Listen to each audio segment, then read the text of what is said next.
Hello everyone, happy Tuesday. Welcome to Within the Frame, where we delve deeper into the top stories taking place not only in South Korea but across the globe. I'm Kim Bo-kyung. The trust deepened through developing the Barakah nuclear power plant has led to strengthened ties between South Korea and the United Arab Emirates. It resulted in $30 billion of investment from the UAE written in a joint declaration and 48 memorandums of understanding that solidify bilateral cooperation on many industrial fronts: nuclear, hydrogen, defense, and renewable energy. President Yoon Suk's very first state visit to UAE, clinching the country's largest investment promise made to a foreign country. What significance does this have, and how will the two countries be able to further shape bilateral ties? For an in-depth analysis of President Yoon's economic diplomacy, we invited Moamen Gouda, professor of Hanguk University of Foreign Studies, in the studio. Professor Gouda, welcome to the show. Thank you so much. Happy to be here. And we also have Moamen, the head of the Africa and Middle East team at the Korea Institute for International Economic Policy, on the line from Sejong City. Mr. Kang, thank you so much for your time. Thank you for inviting me. All right, first question to you, Mr. Kang. President Yoon Suk chose the UAE as the first country to visit in 2023, and his main focus was on the economy and sales diplomacy. What significance does his visit to the UAE have in terms of boosting new possibilities and opportunities for the South Korean economy? That's a great question. For last several years, oil price has been increased, especially since 2020. And it gave GCC countries great opportunities to increase the government revenue. For this reason, UAE is trying to expand its investment, and it gives Korea a great opportunity in terms of the economic sector. Another point is that UAE is trying to diversify its economy from oil-dependent to technology and manufacturing. Korea is one of the competent countries, and UAE pays attention to East Asian countries like Korea, China, and Japan. For this reason, there are opportunities on hydrogen production and utilization, space industry, and other sectors as well. And UAE's recent strategy on advanced technology and manufacturing also aligns with the areas that Korea dominates. Right. So the third reason is that the energy transition issue. Emirates has also declared the net zero plan and wants to move away from the hydrocarbon-based power generation. And it gives us great opportunity. Right, great opportunity for South Korea indeed. Professor Gouda, President Yoon is the first foreign leader to pay a state visit since UAE President, that is, Sheikh Mohammed bin Zayed Al Nahyan was inaugurated. The largest investment promise was made with the words that the country has deep trust to South Korea, and which I believe was mainly thanks to the Barakah nuclear power plant. Now, what kind of partner does the UAE view South Korea as? I think this is a very good question. Actually, what I did before I came here is that I started to look at how the UAE media is covering the visit and all that. And I went through many very important news outlets like Al-Ittihad, Al-Khalij, and all that. And I just would like to quote one thing. It's all positive. I just would like to quote Al-Ittihad yesterday wrote that this is an ideal model for comprehensive relation between friendly countries. Wow. Just to say that this is we're talking about the $30 billion of investment in Korea. This is the biggest investment that the UAE have done in any single country, only followed by $12.2 billion investment in UK several years ago. So you can see the gap between the 12.2 and the 30 billion. And this shows how UAE views Korea as a global hub for technology and for partnership. And of course, UAE with Korea, this is the only country that signed a strategic partnership in the Middle East. So it all shows that this is a very, very, very promising and very positive relationship. Right. It's really great to hear how South Korea and UAE is forging an ideal relationship. Exactly. Right. It is said a total of 48 MOUs have been signed during President Yoon's visit to the UAE. Let's get to some details about them. Now, Mr. Kang, South Korea's KDB Bank and the UAE's Mubadala established a strategic investment partnership, and also made was an MOU on financial cooperation between Korea's Exim Bank and TAQA, the Abu Dhabi National Energy Company. How is this going to help the two countries strengthen ties with each other? As you know, MOU isn't binding contract, but they show that two countries are interested in collaborating in those areas. In addition, it reveals that both countries have similar interests and there's a lot of potential for G2G and B2B cooperation. As I said, UAE and Korea both have common interest in the hydrogen, space, nuclear, biotechnology, and defense sector. So for this reason, apart from oil imports, I wouldn't say that Korea and UAE had an active economic relationship up to now, but I would say that Korea and UAE MOU show that they want to diversify their partnership and want to make it happen. There won't be any big changes anytime soon. However, I think that it seems that both countries want to use their opportunities and benevolent circumstances. My answer is yes. However, my point is that there could be substantial progress for the cooperation for each sector, from government to private sector, if we want to see the MOU is becoming real. Right. Now, Mr. Gang, the Barakah deal I want to talk about, it was a truly big one as it led South Korea to export its nuclear technology to Africa through Egypt and Europe through Poland. Now, during this year's summit, South Korea and the UAE agreed for additional cooperation in the nuclear energy sector and to work on joint advancement into other countries, perhaps the United Kingdom. Now, how do you see such bilateral cooperation? And would this also be an opportunity for South Korea to, expand its nuclear technology export to other countries? It's an interesting question. It's one, actually, nuclear power plant is one of the Korea's strongest point when it comes to the technology because of its most advanced and cost-effective between other countries. For this reason, Korean companies have competency and compared to other countries such as UK, France, and China. As I know, Korea is the sixth country state exporting nuclear power plant, and we can expand our experiences to neighboring countries such as Egypt and Saudi Arabia. At the same time, demand for nuclear power plant is increasing in Egypt, Europe, and Saudi Arabia as well. Korea is already participating in the Egyptian nuclear power plant project, and for this reason, Korea and UAE can dive into multilateral cooperation to enter the nuclear power plant market in the Middle East. It's not that easy for Korean companies to enter GCC infrastructure market these days because of the high competition and the price competitiveness. However, based on the experiences in UAE Barakah power plant, we can jointly work together for new nuclear power plant in other Middle East countries and even African countries. We also can make the nuclear ecosystem together by participating in the value chain. Right. It's really good to hear that we can advance into the multilateral cooperation in nuclear sector. Now, Professor Gouda, another sector, net zero and sustainability. They were other key areas discussed during Yoon's visit. The UAE is holding the Abu Dhabi Sustainability Week, and included in many MOUs was the Net Zero Acceleration Program, along with a voluntary carbon market partnership. What is the driving force for the UAE to aim towards the net zero and sustainability, and what kind of cooperative efforts could we expect from South Korea and the UAE to jointly tackle the climate change? Actually, UAE is a peculiar country when it comes to its economic structure. We have to remember that usually countries that are dependent on oil will suffer from something called oil curse. So they don't manufacture, they cannot cope with the cultural change, they cannot modernize and all that. UAE, since the last, I would say, 30 to 40 years, have been doing a tremendous job escaping its ill fate of having too much oil. Of course, people can laugh at that. Too much oil is usually something good, but in economy, when we look at economic structure, this is really bad because you don't have manufacturing, you don't have industrialization and so on. So UAE have done this already.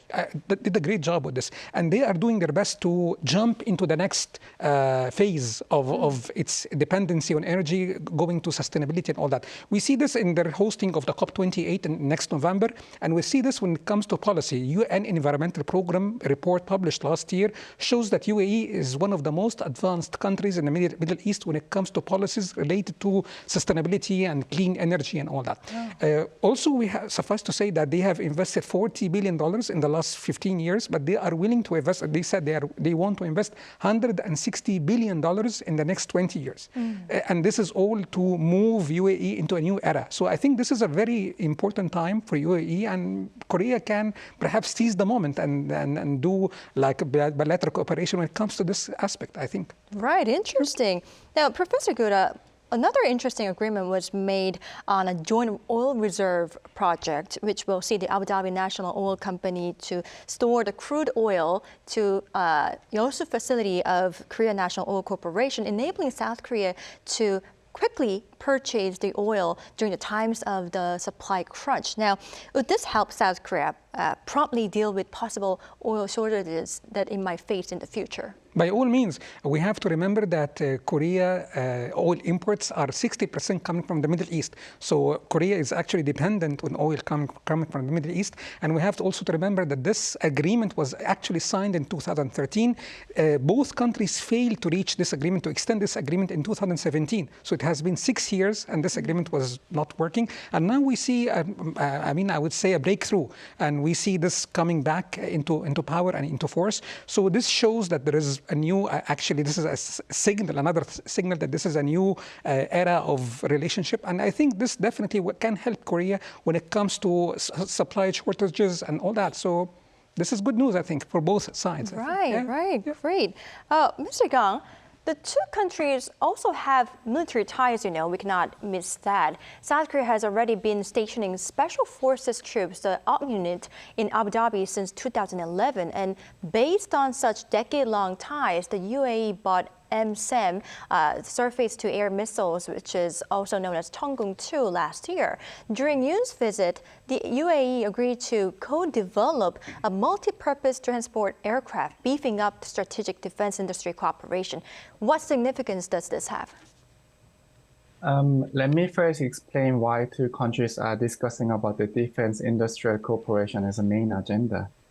Korea these days has emerged as one of the world's most prolific arms exporting nation in recent years. So UAE also recognizes that Korea's performance in the defense industry is outstanding. At the same time, UAE is ranked 9th as a global defense importer in 2022, and the government wants to strengthen its military power to protect against the regional tension. The UAE also trying to diversify import sources. For this reason, they try to cooperate with leading defense exporter. So Korea exported its missiles and air defense system to UAE in 2022. According to the government of Korea, this MOU includes joint investment and technology R&D of the defense industry and arms. It will not be limited to the missiles and air defense system, but I expect further cooperation. However, at this time, I cannot say specific area in the defense sectoral cooperation between two countries. All right. Now, Mr. Gang, out of 48 MOUs and contracts, 24 were made during the South Korean UAE Business Forum, as President Yoon was accompanied by a huge delegation of over 100 Korean business leaders. How do you believe these deals will help South Korea, overcome its economic challenges it is facing right now? The major areas of cooperation according to the MOU is defense industry, energy including hydrogen and nuclear power, and space sector. However, additional MOUs by business representatives are expected including biotechnology, including the pharmaceutical area, and other sectors such as smart farms and water desalination. It seems that the UAE also has high demand for mobility areas like drones and also entertainment and tourism. ICT and digital technology are also important for UAE's digital transformation. Thus, I expect there could be more memorandums in the digital sector within the business forum. To summarize, defense, energy, and space sector are not only areas we are expecting to cooperate, But digital technology, mobility, biotechnology, entertainment, smartphones, and water sector might be additionally discussed among business leaders. Right, cooperation, expanding into diverse sectors is really good to see. Now, Professor Gouda, shifting gears a little bit, President Yoon Suk actually held an interview with the local media outlet. And there he talked about the strategic importance that South Korea has with the Arabian Gulf countries and that we are optimal partners with each other. Now, how are we strategically related? Could you elaborate more on this? Yeah, sure. As what Dr. Kang have mentioned, the defense relationship between Korea and the Arab countries are very, very important. We have to remember that Korea is now the 9th biggest arms exporter in the world, with an increase of 210% from 2016 up to 2020. So South Korea is expanding its military exports. We have also to remember that 1 year ago, ex-President Moon Jae-in, he visited UAE at exactly the same time, and he signed the biggest arm exports agreement in the history of Korea with UAE. So this all gives us like an image of what's happening here. Also, we have to remember that unfortunately, Middle East has one of the is the region with the highest amount of armed conflicts.